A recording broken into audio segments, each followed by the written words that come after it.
Mason Dixon had never felt more alive before in his life, and his firebox burned a blaze hotter than the fires of hell. There were no heavy freight cars holding him back now.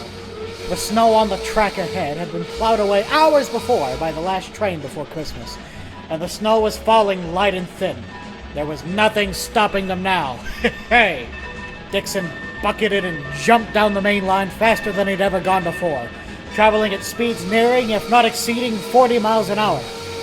Ernest laughed and hollered merrily as he strained to keep his engine from shaking himself apart. The fireman, meanwhile... How about I knock you silly? The conductor was struggling to shovel at a constant rate. He wheezed a bit as the air nipped at his tired lungs. The coal dust was also beginning to ruin his nice blue coat. Nonetheless, he carried on as best he could for the remainder of the journey.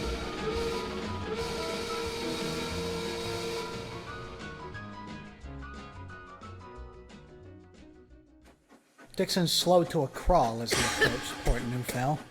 As earlier surmised, Dixon's fixed brakes just couldn't handle the cold. They got gummed up and clogged. All of the excitement from earlier had worn off, and Dixon was now coughing up sparks and soot from his smokestack.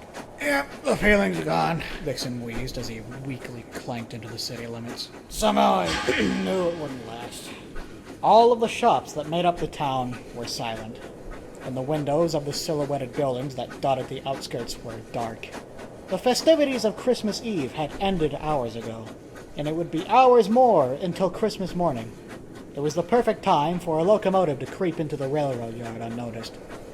The side of the yard closest to the river was lined with empty, sleeping coal gondolas. Their contents had been emptied into barrels, which were gathered by the dozen near the docks. Well, Ernest went as he took note of the tender. Hey, if only you were able to burn this stuff, Dixon. We still got half your bin left. That's because coal burns hotter and longer. The conductor explained. In fact, James pined for the stuff. He could never get his hands on it, though. Yeah, I feel so much better, said Ernest. Don't want to wake anybody. Well, maybe you should have thought of that before you gummed up my system. Dixon grumbled to a stop at the very edge of the Y that paralleled the depot at the south edge of town. Well, here we are. I'll change, and shovel all this ash out of me while you're at it. Now there's the Dixon I know. Ernest chirped as he snatched the shovel out of the conductor's grip. All right, bud, open up. Dixon swung his smokebox door open, and Ernest began shoveling out copious amounts of soot that accumulated in the poor locomotive's smokebox. To those who were wondering what this process looks like, did you know that the plate where Dixon's face is located is actually mounted on a pair of hinges? I just thought that would be an interesting visual. Have fun imagining that. The conductor, meanwhile, got to work dousing the fire and poking at the ash and clinkers in the firebox with the shovel Ernest left behind.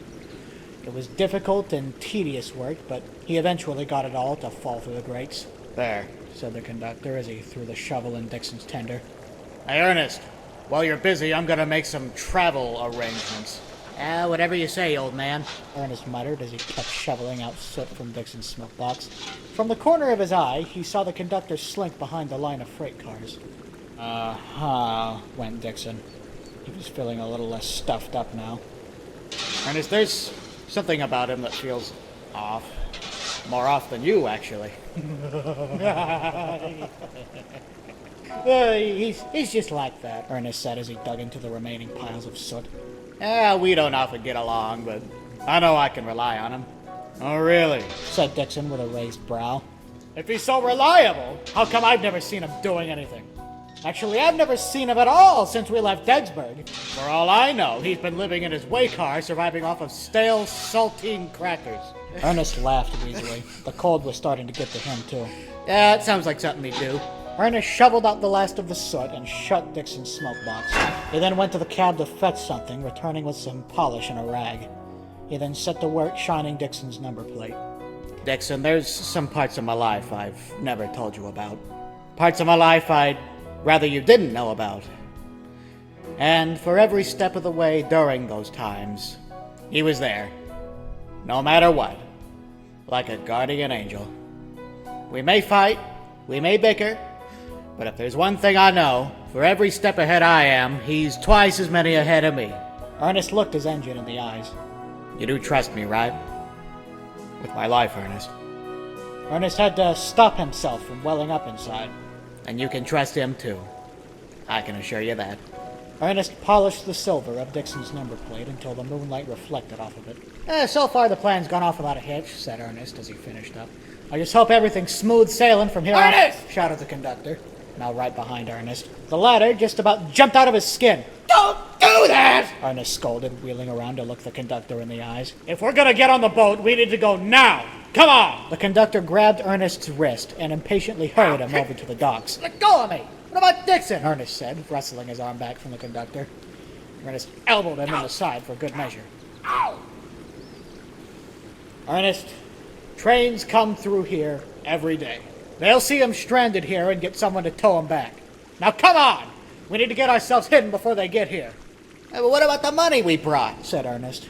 He pulled out the fat stack of cash from his pocket and waved it in the conductor's face. What's the point in stowing away if we can just pay him? Put that away! The conductor snapped, slapping Ernest's hand down. There's no need to yell. Ernest pocketed the money, though he was most annoyed. I appreciate you're trying to be legitimate for once, but we can't, in good conscience, give Floyd's money to these people. That boat belonged to... It's him. That's Floyd's connection. It's him. Yeah. I'm afraid so. Now come on, Ernest. I've got something set up at the dock. The conductor sprinted back over the yard and leaped through a gap in the freight cars. Ernest stayed as still as a deer in a locomotive's headlight, his back against a tree. He looked over at Dixon, who looked back worriedly. Ernest? Dixon said at last. What's the matter? Do you remember that episode I had a few months ago? Ernest said. Dixon nodded quietly. Yeah, I thought you were going to have a stroke, said Dixon. I was really worried about you. The whistle blew again, even closer now, as if the steamboat was heralding its own arrival. Dixon remembered that distinct sound himself. Can you do this, Ernest? Asked Dixon. I've never seen anything make you that afraid. Come on, Ernest! It's now or never! Truthfully, I don't know. But I have to try. Goodbye, friend, and I'll see you in a week. Pushing all the thoughts in his head to the back of his mind, he rocketed over the tracks, jumped over a pair of freight car's couplers, and joined the conductor on the other side. The conductor was standing in front of two coal barrels he'd been tampering with while Ernest was busy earlier. He opened up the side of one like a door, demonstrating that the load of coal visible was being held up by a ceiling fastened near the top of the barrel, while the negative space below had just barely enough room to fit someone of Ernest's size. It was truly a devious plan. All aboard, said the conductor, gesturing towards the barrel with his silken gloved hand. Behind the conductor, Ernest could see the smoke of the riverboat rising past the forest that obscured a curve in the river. Needing no further convincing, he stuffed himself snugly in the barrel and shut the door. He could hear the conductor doing the same with the other one. They were just in time.